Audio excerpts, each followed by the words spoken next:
Shalom, haleluya. Puji Tuhan, kita memasuki bulan ke-6 di minggu yang kedua. Kita masih dalam tema besar kita yaitu revival sepanjang tahun ini. Dan di bulan yang ke-6 ini kita membahas tentang revival dalam kehidupan keluarga. Minggu yang pertama kita sudah belajar tentang bagaimana keluarga yang bersehati dan berdoa. Di minggu yang kedua kita akan belajar tema perenungan hari ini yaitu keluarga yang peduli dan menjadi saksi. Saya mengambil perenungannya dari kehidupan Timotius di dalam 2 Timotius pasal 1 ayat 1 sampai yang ke-10. Puji Tuhan Bapak Ibu Saudara, tadi kita diberkati dengan penampilan Battle Kids mulai dari anak ada 5 kelas mereka Saudara sampai di tunas remaja. Dan puji Tuhan pelayanan ini diberkati dari pasca Covid, kita mulai dengan di bawah 100 jumlah jiwanya dan hari ini sudah ongoing 300 lebih Saudara.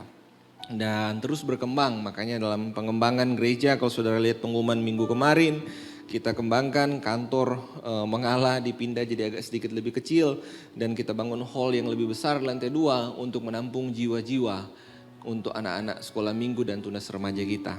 Nah, saya percaya Saudara bahwa setiap kita adalah hamba-hamba Tuhan. Amin. Amin. Bilang kiri kananmu, kamu hamba Tuhan. Saudara, ketika Tuhan memberikan sebuah mandat agung, pergilah, beritakanlah, ajarlah, baptislah mereka dalam namaku. Kemudian peristiwa Tuhan Yesus terangkat, Roh Kudus dicurahkan. Kemudian kita juga mendapatkan peneguhan. Kamu akan menjadi saksiku. Bukan hanya di Yerusalem, Yudea, bahkan sampai ke ujung-ujung bumi. Nah, saudara saya percaya setiap kita adalah hamba Tuhan. Maka setiap keluarga adalah gereja Tuhan. Amin. Gereja bukan hanya bicara tentang organisasi. Gereja bukan hanya bicara tentang bagaimana gedungnya, bagaimana fasilitasnya. Tapi saya percaya gereja adalah pribadi setiap pribadi. Dan dalam setiap keluarga itu adalah gereja Tuhan. Setiap suami adalah gembala untuk keluarganya.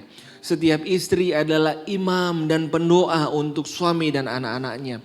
Anak-anak adalah visi kita, misi kita, generasi penerus yang Tuhan titipkan untuk kita didik, untuk kita besarkan supaya mereka jadi generasi yang takut akan Tuhan.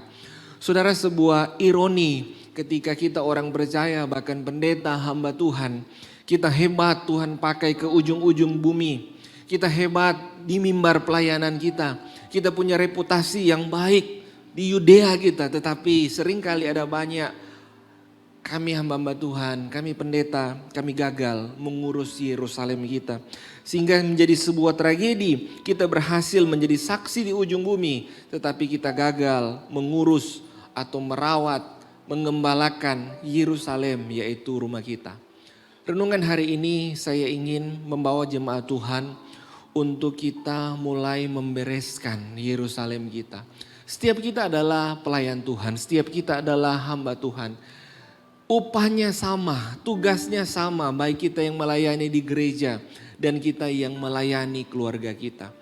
Anak-anak mereka satu jiwa yang berharga di hadapan Tuhan. Mereka bukan setengah jiwa di mata Tuhan. Mereka satu jiwa yang sama berharganya dengan jiwa-jiwa yang belum percaya di luar sana. Nah, menjadi pertanyaan seringkali perenungan kita begini saudara, kalau saya hamba Tuhan, kalau keluarga kita adalah gereja Tuhan, nah kita pun harus jujur mengakui bahwa setiap keluarga pada dasarnya tidak sempurna. Setiap suami punya kekurangan, setiap istri pun punya kelemahan. Nah, kalau gereja, keluarga yang tidak sempurna itu menjadi sebuah pertanyaan, apakah keluarga yang tidak sempurna bisa dipakai Tuhan untuk menjadi saksinya di tengah dunia ini? Nah saudara, kalau kita melihat sejarahnya, bagaimana Tuhan memakai banyak keluarga, dan saya boleh katakan keluarga-keluarga ini pun bukan keluarga yang sempurna, bahkan punya banyak reputasi kegagalan dalam kehidupan keluarga mereka. Kita melihat manusia pertama, lembaga pertama keluarga yang Tuhan bentuk di Taman Eden, Adam dan Hawa. Sebuah mandat yang Tuhan berikan, berkuasalah, beranak cuculah, bertambah banyaklah, penuhi bumi. Tetapi mereka gagal untuk taat terhadap satu perintah Tuhan, yaitu tidak memakan buah pengetahuan baik yang ada di tengah-tengah taman itu. Nah, saudara, keluarga ini gagal mengaplikasikan apa yang menjadi firman Allah di dalam kehidupan mereka. Kemudian dosa masuk ke dalam dunia melalui sebuah keluarga ini. Dan kita lihat apa yang terjadi ketika mereka punya keturunan, punya anak, pola asuh yang mungkin keliru. Sehingga terjadilah pembunuhan pertama dalam keluarga, kakak bunuh adiknya. Saudara bunuh saudaranya. Nah, saudara, secara umum mungkin kita bisa berkesimpulan keluarga Adam dan Hawa tidak sempurna, bahkan cenderung gagal. Ke era selanjutnya kita lihat Nuh, saudara. Nuh, firman Tuhan katakan pada masa itu Nuh orang yang bergaul dengan Tuhan, dekat dengan Tuhan, orang yang saleh pada zamannya. Tetapi sebagai sebuah keluarga yang melayani visi Tuhan yang besar untuk menyelamatkan dunia, apakah Nuh tidak punya kekurangan dan kesalahan? Misi penyelamatan dunia selesai, apa yang terjadi? Nuh mabuk oleh anggur. Suatu kali dia telanjang, kemudian dia membawa dosa kutuk masuk dalam rumahnya untuk anak-anaknya. Nah, itu yang terjadi dengan Nuh. Kemudian kita lompat ke era selanjutnya di mana firman Tuhan memanggil Abraham sebagai bapa orang beriman, dan dari keturunannya banyak bangsa akan diberkati, termasuk kita hari ini adalah keturunan-keturunan Abraham. Tapi kita lihat keluarga Abraham. Firman Tuhan diberikan kepada Abraham untuk istrinya dan keturunannya nanti dari Sarah. Tapi Abraham ambil shortcut, jalan pintas. Dia ambil Hagar, lahirlah Ismail. Apakah gagal rencana Allah? Tidak, saudara. Ada konflik di keluarga Abraham. Bahkan sampai hari ini bangsa-bangsa keturunan anak-anak dari Abraham pun masih ikut berperang di Timur Tengah sana. Nah, Abraham mungkin bukan tipikal keluarga yang sempurna. Kita lihat keturunannya, saudara. Ada Yakub. Minggu yang lalu sudah dibahas, dia gagal menyatakan kasih untuk anak-anaknya. Dia punya kasih yang pilih kasih. Dia lebih mengasihi Benyamin, Yusuf daripada anak-anak yang lain. Timbul kecemburuan. Ada konflik di antara anak-anaknya. Yusuf dijual ke Mesir. Bahkan kalau saudara melihat saudara abangnya Yehuda pun punya kegagalan yang amat memalukan. Ada dosa moral yang begitu kita lihat mungkin itu tidak masuk hitungan keluarga hamba Tuhan. Bagaimana mungkin ada dosa antara mertua dan menantunya, saudara. Tapi pada akhirnya di tengah cerita ada keluarga yang gagal, ada keluarga yang tidak sempurna. Dari Yehuda ini, saudara, lahirlah garis keturunan Mesias, yaitu Kristus Yesus. Kalau saudara baca dalam silsilah Tuhan Yesus Kristus, ada banyak nama perempuan disebutkan di sana. Bahkan perempuan-perempuan itu punya latar belakang yang tidak baik. Ini mau bercerita tentang apa, saudara? Bahwa even sekalipun keluarga kita tidak sempurna hari-hari ini. Even sekalipun mungkin keluarga kita punya banyak retakan-retakan kecil di dalam kehidupan rumah tangga kita. Keluarga kita mungkin tidak qualified masuk hitungan disebut sebagai keluarga hamba Tuhan. Tapi percayalah, ada anugerah Allah yang besar untuk keluarga yang tidak sempurna. Ada kasih Tuhan yang besar yang dia curahkan untuk keluarga yang tidak sempurna. Sehingga keluarga yang tidak sempurna dapat dipakai Tuhan menjadi alat kemuliaannya untuk menyatakan kehendaknya di muka bumi ini. Ada amin? Nah, sekarang kita mau belajar bagaimana kita yang keluarganya tidak sempurna, cenderung gagal, tetapi Tuhan mampu pakai untuk jadi saksi Kristus bagi dunia ini. Kita melihat perikop pembacaan kita terambil dari 2 Timotius pasal yang ke-1 ayat yang pertama, saya baca sampai ayat yang ke-8, selanjutnya nanti saya jelaskan ayat yang ke-9. Dari Paulus Rasul Kristus oleh kehendak Allah untuk memberitakan janji tentang hidup di dalam Kristus Yesus kepada Timotius, anakku yang kekasih. Kasih karunia, rahmat dan damai sejahtera dari Allah Bapa kita dan dari Kristus Yesus Tuhan kita menyertai engkau. Aku mengucap syukur kepada Allah yang kulayani dengan hati nurani yang murni seperti yang dilakukan nenek moyangku, dan selalu aku mengingat engkau dalam permohonanku baik siang maupun malam. Dan apabila aku terkenang akan air matamu yang kau curahkan, aku ingin melihat engkau kembali supaya penuhlah kesukaanku. Sebab aku teringat akan imanmu yang tulus ikhlas, yaitu iman yang pertama-tama hidup dalam nenekmu Lois dan di dalam ibumu Yunike. Dan yang aku yakin hidup juga di dalam dirimu. Karena itulah Kuperingatkan engkau untuk mengobarkan karunia Allah yang ada padamu oleh penumpangan tanganku atasmu. Sebab Allah memberikan kepada kita bukan roh ketakutan, melainkan roh yang membangkitkan kekuatan, kasih dan ketertiban. Jadi janganlah malu bersaksi tentang Tuhan kita, dan janganlah malu karena aku seorang hukuman karena Dia, melainkan ikutlah menderita bagi Injilnya oleh kekuatan Allah. Demikian jauh pembacaan firman Tuhan. Kita berbahagia ketika kita mendengar bahkan melakukannya dalam kehidupan kita. Saudara, latar belakang dari seorang pemimpin, gembala, jemaat mula-mula, seorang yang muda yang dipakai Tuhan dengan luar biasa pada masa itu, Timotius merupakan anak rohani dari Rasul Paulus. Mungkin kita berpikir seorang yang melayani Tuhan, pastilah dia punya background, latar belakang orang yang baik. Dia lahir dan ada dari keluarga yang baik-baik. Tapi kalau saudara mau melihat lebih dalam, tentu setiap kita yang membaca firman Tuhan, kita punya pertanyaan, kemana ayah Timotius? Kemana neneknya Timotius ini? Mengapa Paulus hanya menyinggung tentang ibunya dan neneknya? Di mana orang tuanya, ayahnya? Nah, ternyata saudara, Timotius ini dia lahir dari sebuah keluarga yang ibunya merupakan keturunan asli orang Yahudi. Nah, ibunya ini kemudian menjadi percaya oleh Kristus lewat pelayanan Paulus di kota Listra, bagian dari salah satu kota yang ada di wilayah Turki hari ini. Nah, saudara, di Listra sini Paulus menyembuhkan seorang yang lumpuh dari lahir. Melihat mujizat Tuhan dan bagaimana pemberitaan Paulus, ibu dari Timotius dan neneknya menjadi percaya, memberi diri mereka kemudian menjadi pengikut Kristus. Nah, berapa saat setelah itu mereka pun pulang memberitakan tentang Yesus, sehingga Timotius pun menjadi percaya kepada Yesus. Nah, ayahnya backgroundnya orang Yunani, saudara. Orang Yunani yang tidak percaya kepada Kristus. Nah, kalau minggu yang lalu Pak Yori sudah menyinggung begini, bahwa dalam setiap rumah tangga, suami dan istri itu mereka masuk membawa koper masing-masing, bagasi masing-masing dalam rumah tangga.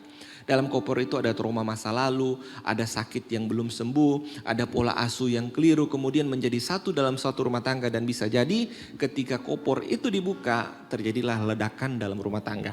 Inilah yang memicu keretakan-keretakan itu. Nah, poin yang pertama, sebagai keluarga yang tidak sempurna, cenderung gagal, punya banyak keretakan, bagaimana bisa Tuhan memakai kita menjadi saksi kemuliaannya? Yang pertama adalah setiap keluarga perlu mengalami yang namanya pemulihan dan anugerah Kristus. Ayat yang ke-9. Dialah yang menyelamatkan kita dan memanggil kita dengan panggilan kudus. Bukan berdasarkan perbuatan kita, melainkan berdasarkan maksud dan kasih karunia-Nya sendiri yang telah dikaruniakan kepada kita dalam Kristus Yesus sebelum permulaan zaman. Nah, saudara, ada anugerah yang menyelamatkan dan memanggil kita dalam panggilan kudus. Ini bukan tentang perbuatan baik kita, melainkan berdasarkan maksud kasih karunia Allah sendiri. Jadi kenapa kita diselamatkan, kenapa kita Tuhan berkasih karunia atas kita, bukan kuat, hebat, gagah, tapi maksud dari kasih karunia Allah sendiri yang Allah sudah persiapkan jauh sebelum permulaan zaman. Jadi event keluarga kita hari ini penuh dengan ketidaksempurnaan, punya banyak reputasi kegagalan, percayalah ada anugerah Allah, ada kasih Allah di dalamnya, dan kasih Allah dan anugerah Allah itu yang akan memulihkan setiap hubungan di dalam keluarga. Contoh-contoh saya sudah sebutkan tadi di dalam perjanjian lama. Ada banyak kisah kegagalan di sana, tapi kalau kita mau lihat rangkaian cerita bukan tentang keluarga yang gagal, tapi tentang cerita bagaimana anugerah Allah sampai kepada keluarga dan menolong bahkan menyelamatkan kehidupan setiap keluarga. Nah, saudara, tentu kita tidak asing ketika skenario cerita hari Minggu mungkin mulai begini. Hari Minggu mau mulai, ibadah pagi, pasti ibu itu sibuk, repot dengan anak-anaknya, mempersiapkan anak, bekal, sarapan, jam gereja yang sudah mau mepet, kemudian harus bersiap, belum lagi kalau dia melayani. Seringkali hari Minggu itu penuh dengan pertengkaran kecil. Istri suaranya mulai tinggi, kemudian kopi suami pagi itu mungkin terlalu manis, tidak seperti biasanya. Tensi mulai tegang. Terjadilah perdebatan di mobil. Mulai ada disinggung, memang Hana rupa betul ngana pe mama, kalau pas siap lama betul. Wah, suami mulai pedis kata-katanya. Istri jawab lagi, oh memang kau suami di gereja manis tapi di rumah tidak. Masuk di gereja, jalan sama-sama, istri melayani. Jadi Aster misalnya, shalom selamat pagi. Mungkin anaknya bilang, mama kalau dengan orang lebar senyumnya. Kalau dengan kita marah-marah terus. Mungkin suaminya juga sedang pelayanan. Shalom selamat pagi, Tuhan memberkati. Ya mungkin istri mungkin mencibir, wah kalau di gereja dengan orang baik, dengan kita kasar. Mungkin ada cerita-cerita seperti ini dalam kehidupan keluarga kita. Nah saudara, itulah ketidaksempurnaan kita, itulah kekurangan kita. Tapi kita lihat itulah anugerah Tuhan di sana. Nah saya saudara melayani semua karena anugerah. Kalau mau dihitung qualified, saya lahir dari keluarga yang tidak qualified. Orang tua saya, papa waktu itu belum percaya, mama Kristen tapi sebatas KTP. Kemudian dalam kehidupan saya punya banyak kegagalan. Tadi pagi saya tanya, lihat ke belakang, itu kan ulang tahun keberapa orang tahun ini berumah tangga. Dia kode 14. Saya lupa saudara, nah itu saja kekurangan. Nah coba tanya suami, tanggal berapa orang menikah? Pasti dia loading itu. Nah saudara, saya mau cerita pengalaman begini. Saya banyak dipulihkan Tuhan dalam rumah tangga. Saya bukan suami yang baik. Saudara lihat saya di mimbar, mungkin saudara diberkati dengan khotbah saya. Tapi istri saya sesungguhnya yang paling tahu karakter saya, siapa saya di rumah. Dan saya berproses untuk dikalibrasi oleh Injil dan firman Tuhan. Satu kali tahun lalu kalau tidak salah, saya ikut sebuah program untuk pernikahan. Supaya pernikahan kami di-upgrade saudara. Kita nabung, kemudian kita ambil program itu, dilakukan di Bali saudara. Wah tempatnya mewah, materinya bagus, pembicaranya konghi sama istrinya. Kamarnya luar biasa bagus saudara. Pokoknya suasananya romantis sekali. Nah selesai sesi hari itu, hari pertama saya diberkati. Kami masuk di kamar dengan terkagum-kagum dengan semua fasilitasnya. Tapi di tengah-tengah hiruk pikuk itu, hal-hal kecil mulai terjadi saudara. Saya mulai bertingkah dan istri saya tersinggung dengan perilaku saya. Kemudian melontarkan kata-kata. Kata-katanya ini bikin saya naik tensi. Dan hari pertama untuk seminar pernikahan, orang bekalai di kamar. Saya tidur di sofa, istri saya tidur di kasur. Saya merenung sepanjang malam, bikin apa bayar mahal-mahal, pergi jauh-jauh, ujung-ujung bekalai. Nah hari kedua saudara, materi yang baru. Nah di situ ternyata kami dibukakan begini. Saya punya banyak persoalan yang belum beres di hati. Istri saya punya banyak trauma, luka masa lalu. Dan kami mulai menerima bahwa saya pun orang berdosa yang butuh pengampunan. Istri saya pun orang berdosa yang tidak lebih baik dari saya, butuh anugerah dan pengampunan. Kami kembali berpegangan tangan, berangkulan, pelukan, saling memaafkan, saling mengakui kesalahan dan keterbatasan. Hari itu kita dipulihkan dan malam kedua saya tidak tidur lagi di sofa. Tapi tidur di kasur. Saudara tidak perlu tanya apa yang terjadi setelahnya lah. Nah saudara, banyak kita mengalami peristiwa-peristiwa kegagalan dalam kehidupan rumah tangga. Ada banyak keretakan, bahkan mungkin sudah hancur berkeping-keping. Tapi percayalah begini, ada anugerah Kristus yang menjadi dasar, yang mempersatukan kehidupan rumah tangga kita. Percayalah Bapak Ibu Saudara, sepanjang Kristus yang jadi fondasi dalam kehidupan rumah tanggamu, sepanjang anugerah dan kasih-Nya senantiasa yang menjadi pelita di dalam rumahmu, rumahmu itu akan bercahaya memancarkan kasih-Nya. Amin. Saudara, kita tidak dipanggil untuk menghakimi kegelapan. melainkan untuk menyalakan terang. Biarlah terang Kristus bersinar dalam rumahmu, sehingga terang itu menuntun orang lain kepada anugerahnya.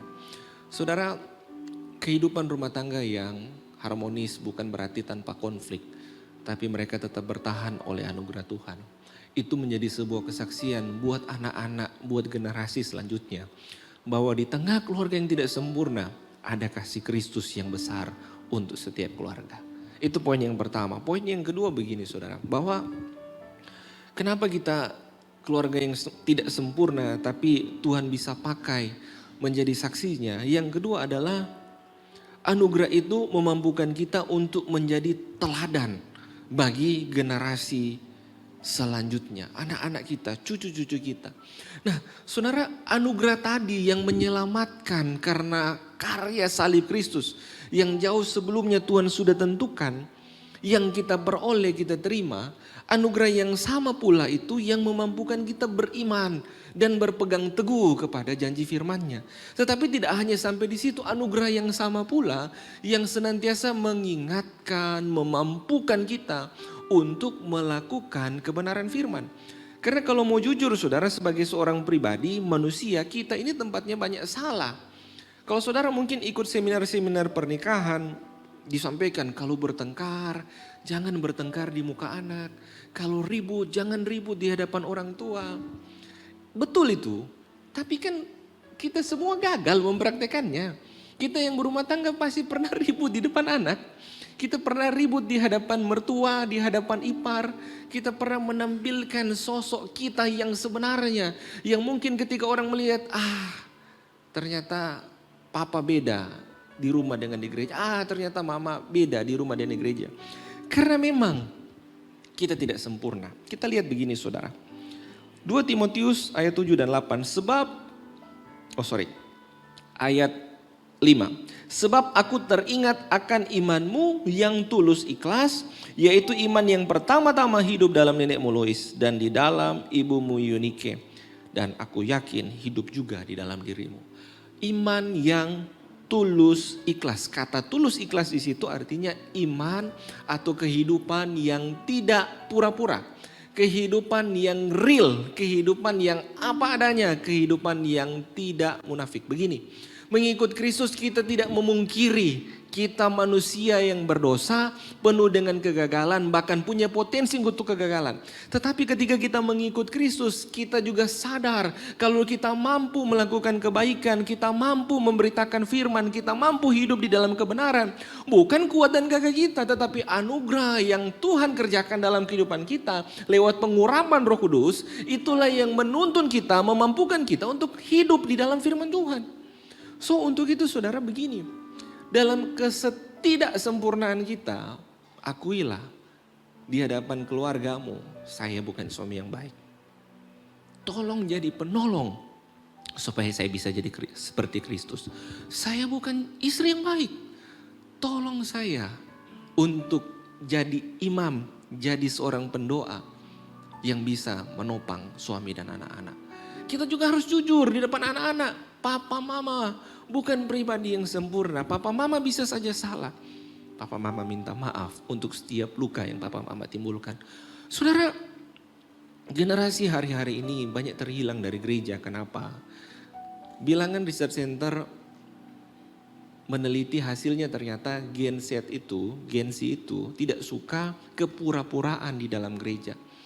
Mereka suka yang real apa adanya. Mereka suka disentuh dengan sebuah hubungan yang intim dan dekat. Mereka tidak butuh figur pemimpin yang diidolakan, tapi mereka butuh figur pemimpin yang hadir dan mengerti persoalan-persoalan mereka. Format kita di remaja, tunas remaja berubah, bukan lagi ibadah komunal yang hiruk pikuk, tapi lebih kepada ibadah komunitas yang intim, dekat dan erat. Dan di situ seringkali mereka sering curhat, terbuka, cerita kekhawatiran mereka. Bahkan tidak sedikit dari mereka yang stres, depresi. Mereka tidak berharap dihakimi, dijudge untuk setiap kesalahan. Tapi mereka juga bingung dan bertanya, kenapa saya bisa lakukan ini? Kenapa saya bisa lakukan itu? Kenapa saya bisa gagal dalam hidup ini? Nah, mereka butuh pemimpin, figur, sosok orang tua yang real apa adanya. Tetapi lewat setiap kelemahan, keterbatasan, kesalahan, mereka bersandar pada anugerah Kristus. Sehingga anak-anak ini melihat bahwa bukan tentang cerita papa mama yang gagal, tapi cerita tentang Kristus yang berjalan bersama-sama keluarga. Nah saudara, anugerah tidak hanya menjangkau kita di titik terendah untuk menyelamatkan, tapi anugerah juga berjalan bersama kita dalam setiap titik kehidupan untuk memampukan kita mengerjakan keselamatan dan senantiasa mengkalibrasi hati, pikiran dan perbuatan supaya senantiasa memancarkan terang Kristus. Nah, saudara, jadi dalam setiap keterbatasanmu jadilah teladan bagi generasi selanjutnya. Itu tugas kita, itu bagian kita. Saudara mungkin tidak perlu sampai berpikir begini, saya harus sekolah teologi tinggi-tinggi. Tidak perlu juga saudara. Menjadi teladan itu cukup mempraktekkan apa yang engkau terima lewat kebenaran firman Tuhan dan melakukannya dalam skup terkecil yaitu Yerusalem kita, dalam rumah kita. Saya saudara bertobat di bangku SMA di sekolah. Tetapi saya ada di tempat ini itu karena dua tante saya yang kembar ini.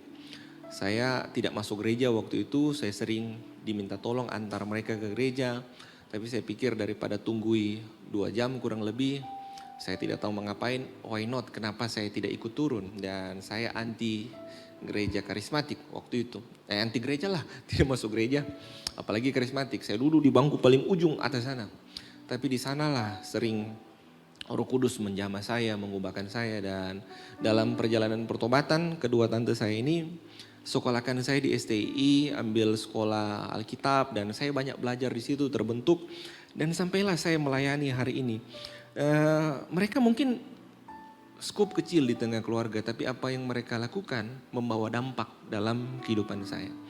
Saya tidak tahu mungkin keluargamu, anakmu, keponakanmu, cucumu sedang bermasalah hari-hari ini. Atau mungkin ipar saudara lagi butuh Kristus hari-hari ini. Hadirlah. Jadi lilin yang menyinari kehidupan mereka. Mereka mungkin tidak butuh kata-kata yang memotivasi, tapi mereka butuh figur yang hadir, mengerti, memahami mereka, manusia yang gagal. Dan mereka butuh anugerah. Ada amin? Nah itu yang kedua saudara. Yang ketiga, anugerah itu memulihkan. Anugerah itu dia memampukan kita untuk hidup dalam kebenaran, menjadi teladan bagi generasi. Tapi anugerah juga memberikan kita keberanian untuk memberitakan firman, menjadi saksi Kristus. Ayat 7 dan 8, sebab Allah memberikan kepada kita bukan roh ketakutan, melainkan roh yang membangkitkan kekuatan, kasih dan ketertiban. Jadi janganlah malu bersaksi tentang Tuhan kita, dan janganlah malu karena aku seorang hukuman karena dia, melainkan ikutlah menderita bagi Injil oleh kekuatan Allah. Nah saudara, anugerah itu memampukan kita untuk bersaksi, bercerita tentang Yesus Kristus Tuhan.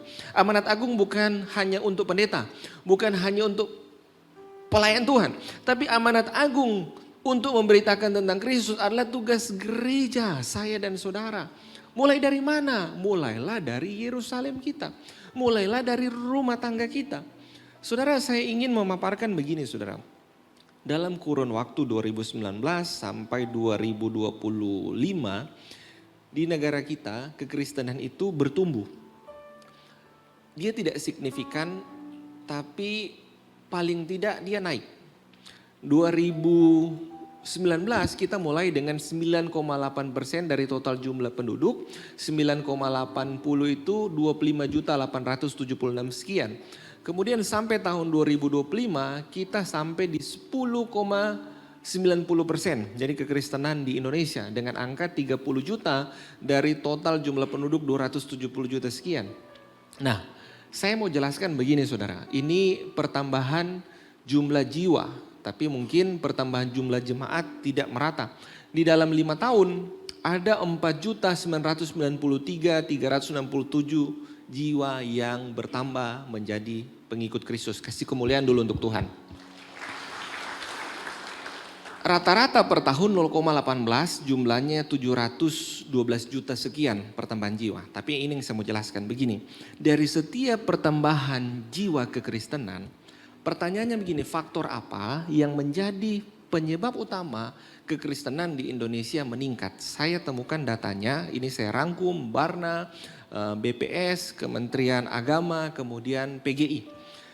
Dapat data begini, ternyata 56% faktor pertumbuhan kekristenan adalah faktor kelahiran regenerasi keluarga Kristen. Jadi faktor utama begini, 2 orang Kristen sama-sama jomblo, ketemu, pacaran, kemudian menikah, melahirkan anak-anak Kristen. Dalam setiap tahun mereka menghasilkan kurang lebih 712 ribu. Kemudian 712 ribu itu ada faktor pendukung lain, 20-25% yaitu pemuritan dan retensi generasi muda. Kemudian sisanya penginjilan, suku-suku terasing, konversi dari non-Kristen menjadi Kristen. Kemudian migrasi penduduk. Tapi paling besar adalah faktor kelahiran. Saya bilang begini, berarti penginjilan yang paling signifikan dan efektif itu harusnya mulai dari keluarga. Kita mungkin baik memikirkan sampai di ujung-ujung bumi. Memenangkan orang yang belum percaya menjadi percaya. Tetapi presentasinya 10-15% dan itu punya panggilan khusus. Tapi yang paling potensi adalah Yerusalem kita. Adalah anak-anak yang lahir di rumah kita. Yang paling potensi bukan hanya sekedar pemuritan tetapi program pembinaan kepada keluarga. Saya agak miris dengan gereja Tuhan. Kita mau menikah, konselingnya 3-6 bulan. Kita belajar tentang pernikahan. Tapi dalam proses 5 tahun pertama kita kadang kaget. Kita tidak pernah belajar jadi suami. Kita tidak pernah belajar jadi orang tua. Kenapa ada banyak rumah tangga Kristen gagal? Karena kita tidak punya modul bagaimana menjadi seorang imam dalam keluarga. Bagaimana menjadi penolong dalam keluarga. Kita latih pasangan yang mau menikah. Kalau kalian perang ini senjatanya, hadapi bahaya ini langkahnya. Tapi ketika mereka berdarah-darah di medan peperangan sana, keluarganya mulai retak. Kita mungkin cuma lambai-lambai tangan dari mimbar, berdoa, andalkan Tuhan. Kerinduan saya, gereja Tuhan harus punya program intensif pemuritan untuk keluarga. Gereja ini baru mau mulai saudara, doakan tahun depan mungkin kita akan punya. Merit curse kayak begitu. Kenapa ini menjadi konsentrasi kekhawatiran saya? Karena Indonesia akan alami bonus demografi. Ada pertambahan jumlah penduduk, peningkatan jumlah kelahiran. Usia produktif bertambah. 2045 targetnya kita 330-350 juta jiwa. Pertanyaannya begini, kalau kekristenan trennya seperti tadi bahkan cenderung bisa jadi stuck hanya di angka 0, bagaimana generasi selanjutnya? Kita jadi double minoritas di tahun 2045. Jadi saudara yang jomblo cepat-cepatlah menikah. Amin. Yang menikah beranak cuculah dan bertambah banyaklah. Amin. Amin Anto.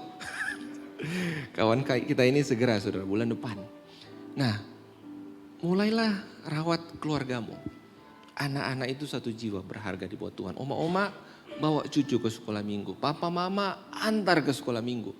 Bangun mesbah doa di rumah. Menangkan keluargamu untuk Tuhan. Amin. Saya tutup. Di Jepang ada teknik art. Menyatukan benda-benda yang rusak. Bisa jadi itu gelas, guci, mangkuk. Dan teknik itu namanya kintsugi. Dia menyatukan setiap serpihan, retakan, bahkan yang sudah hancur.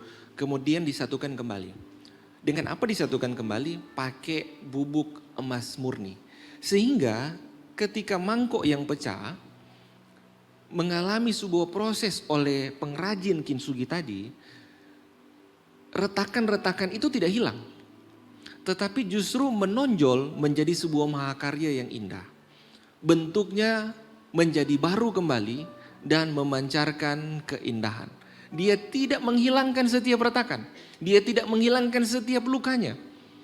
Tetapi setiap luka, setiap retakan menjadi sebuah cerita yang baru, yang bernilai dan punya nilai ekonomi tinggi. Saudara, keluarga kita seperti mangkok di tangan pengrajin kintsugi tadi. Mungkin keluargamu punya banyak retakan. Mungkin keluargamu punya banyak rekam jejak kegagalan-kegagalan di sana.